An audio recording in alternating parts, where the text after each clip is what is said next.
రామరావణ యుద్ధం చేసి చూడగానే ఒక పక్క రాక్షసుడి నించున్నట్ట, పక్కనే వానరుడు నించున్నట్ట. ఇద్దరు ఆయుధాలు పట్టుకుని పక్క పక్కనే నించున్నా తామిద్దరం శత్రువులమని మర్చిపోయారట. మర్చిపోయే ఆయుధాలు అలాగే పట్టుకుని రామరావణుల యొక్క యుద్ధాన్ని చూస్తూ ఉండిపోయారట.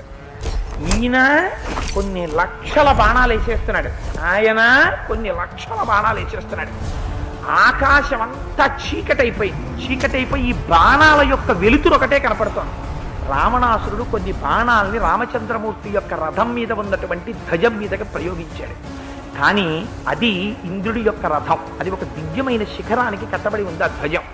ఆ శిఖరము యొక్క శక్తి చేత ఆ వేసినటువంటి బాణములు నిర్వీర్యములైపోయాయి. రామచంద్రమూర్తి చూసి ఆగ్రహం వచ్చి ఆయన తిరిగి బాణప్రయోగం చేశారు. రావణాసురుడి రథం మీద ఉన్నటువంటి ధ్వజం విరిగిపోయి నేల మీద పడిపోయింది. ఈ రావణాసురుడు ప్రయోగిస్తున్నటువంటి మాయతో కూడినటువంటి అస్త్రంలోంచి కొన్ని వేల బాణాలని ప్రయోగిస్తున్నాడు. అంత భయంకరమైనటువంటి యుద్ధం ఇద్దరి మధ్య జరుగుతోంది. రామచంద్రమూర్తి విషం కలిగినటువంటి కోరలతో ఉన్న సర్పం ఎలా ఉంటుందో అంత తీవ్రమైనటువంటి బాణాన్ని తీసి వింటినారికి సంధించి రావణాసురుడి యొక్క కంఠానికి గురి చూసి విడిచిపెట్టారు. బాణం తగలగానే ఒక శిరస్సు తెగిపోయి భూమి మీద పడిపోగానే అది మళ్ళీ వెంటనే కొత్త శిరస్సు కట్టక్కడ మొలకెత్తి ఇంకొక బాణం తీసి కొట్టారు. ఇలా ఎన్నిసార్లు కొట్టారో తెలుసా అండి? 100 మార్లు కొట్టారు.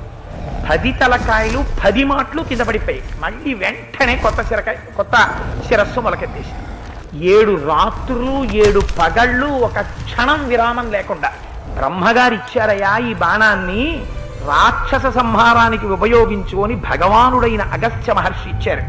దాన్ని పైకి తీస్తుంటే పుట్టలోంచి ఒక బ్రహ్మాండమైనటువంటి సర్పం బయటికి వస్తుంటే ఎలా ఉంటుందో అలా ఉంది. అంత భయంకరమైన బాణాన్ని తీసి చేతిలో పట్టుకుని దాని మీద బ్రహ్మాస్త్రాన్ని అభిమంత్రించేటప్పటికీ భూమి అంతా ఒక్కసారి కంపించింది.